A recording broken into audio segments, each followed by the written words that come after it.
member, Mr. McGovern, for any comments he wishes to make. Well, hello, Madam Chair. Welcome back. Hello, Ranking Member. Long time no see. I hardly recognize you guys. Where the hell have you been? It's good to see you back back in the Capitol building. We've been looking everywhere for you guys. I mean, seriously, we were worried. We actually started handing out missing person posters. Nobody has seen you for 8 weeks. But hey, I'm glad that you're okay. I'm glad that you survived your nice 2-month paid vacation while Democrats stayed in Washington to try to end this shutdown. But here's the deal. Most Americans think that what Republicans did, skipping town in a shutdown, has been one of the most disgraceful, embarrassing, pathetic eras in the modern history of the House of Representatives.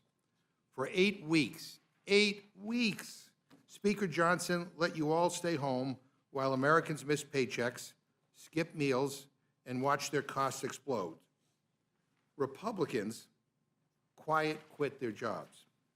They disappeared. And they can argue all they want that the House did its job and that's why they went home. It's just BS. The House didn't do its job. If Republicans had done their job, we wouldn't be here right now voting on a different bill than the one that they passed. But instead of working with us on trying to end the shutdown, they all just left. They abandoned their offices, but more importantly, they abandoned the American people. And just so people know, while Republicans sat on their couches waiting for someone to tell them what to do, House Democrats were here. We were here working. We were meeting with regular people, talking with folks about next year's skyrocketing health insurance premiums. I've been back and forth to my district almost every weekend.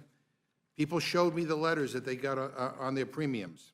They're doubling and they're tripling, not because of Democrats, but because Republicans are failing to act. They extended tax breaks for billionaires in like a nanosecond. That got done. They wasted no time helping out the well-off and the well-connected. But when it came time to help regular people, to extending the health care tax credits that 24 million people depend on, they didn't just say no, they shut the government down over it. Republicans skipped town for 8 weeks because Democrats had the gall to ask you to do something to help regular people. And you know what? It's a real shame. Republicans are selling out middle America, selling out working people, at a time when affordability is the #1 issue, and as we see record levels of inequality in this country, Republicans are selling out working people, all so they can do the bidding of the billionaire class. I mean, look what's happening. Trump's reckless tariffs continue to wreak havoc on the economy. He says food prices are way down. That's coming from a guy who dines on caviar at Mar-a-Lago. He's never shopped for groceries a day in his life. He doesn't have to pick between plastic or paper. But his tariffs are costing the average American household over $1,200 this year. And next year, it will be $1,600. That's money for groceries, for bills, for rent, taken out of the American people's wallets. And he's not even hiding it. He's rubbing it in. Trump is literally renovating his bathroom in marble and gold and posting about it on social media, while regular people are getting letters saying that their health care premiums are going up by $1,000. People are struggling to stay afloat, and this guy's golfing. He had Air Force One fly over a football game. How much did that cost? He shut down the airspace while regular travelers are stranded all over the country.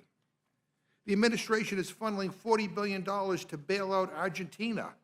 Republicans are literally subsidizing an entirely different country instead of keeping families in North Carolina or Minnesota or Texas or Indiana from going bankrupt if they face emergency hospital bills. And then giving your donors a fancy new ballroom at the White House while moms and dads can't afford to put food on the table. And speaking of putting food on the table, Trump illegally withheld food assistance from 42 million Americans, kids, veterans, seniors, working families. 2 federal court orders demanded that he pay out these benefits in full. But he would rather appeal to the highest court in the land to starve people out than to simply provide them with the food assistance that he is legally obligated to send to American families. Like, who does that? I mean, that's the Republican policy position. we'll give you your food if you let us take away your health care. I mean, who the hell thinks like that? And I know Republicans don't care. I know your donors have private doctors and insurance CEOs on speed dial. But could you at least pretend to do something about the 20 million Americans who are about to see their health care premiums soar? Or the 4 million people who could lose their coverage altogether? You don't even have a health care plan. You've been promising one for over a decade, and we've never seen it because it doesn't exist. Or maybe it's simply just hiding behind the missing appropriation bills that this Republican majority hasn't passed. I don't know. But what I do know is this. Republicans have been in charge for 292 days. That's 292 days to do something, anything, to lower costs, to bring down prices, to make America more affordable, to do something about health care, tariffs, grocery prices, rent, or heating bills. And what did you do? You handed out tax breaks to billionaires and took the longest paid vacation in modern history. Even your own colleagues called it out. Even Marjorie Taylor Greene says you guys messed up. When Marjorie Taylor Greene thinks you've gone too far, you might want to rethink things. And by the way, you also refused to even swear in our new colleague, the duly elected representative from Arizona's 7th District, Adelita Grijalva. Why? Because she will represent the 218th signature on a discharge petition to release the Epstein Files. Oh, we didn't forget about those either. Don't worry. We won't forget that the Speaker of the House refused to swear in the first Latina ever elected to represent Arizona because he was more concerned about protecting pedophiles than getting the truth out there for the survivors. But that's just the perfect metaphor for the Trump economy. If you're rich and powerful, you get ahead. If you're a regular person, Republicans will not lift a finger to help you. And I want to be crystal clear. House Democrats represent something very different. We refuse to accept a government that moves at lightning speed to give tax breaks to billionaires, but then goes home for 8 weeks when it comes to ensuring health care is affordable for working families.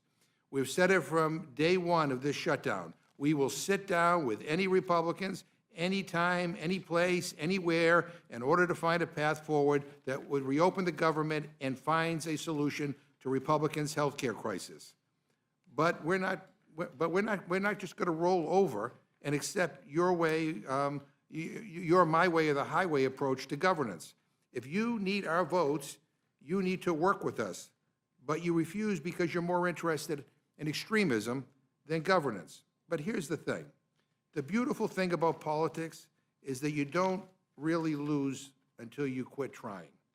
And Democrats are going to keep trying because people are counting on us to do something about this health care crisis.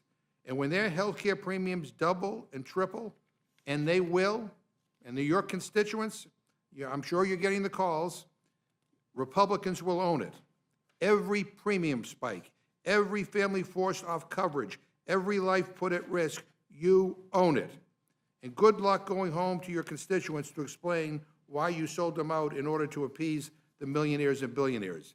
Extending these tax credits is the right thing to do. It is the moral thing to do. 13 House Republicans have said it needs to be done because soaring health care costs will devastate our constituents, whether they live in a red state or a blue state.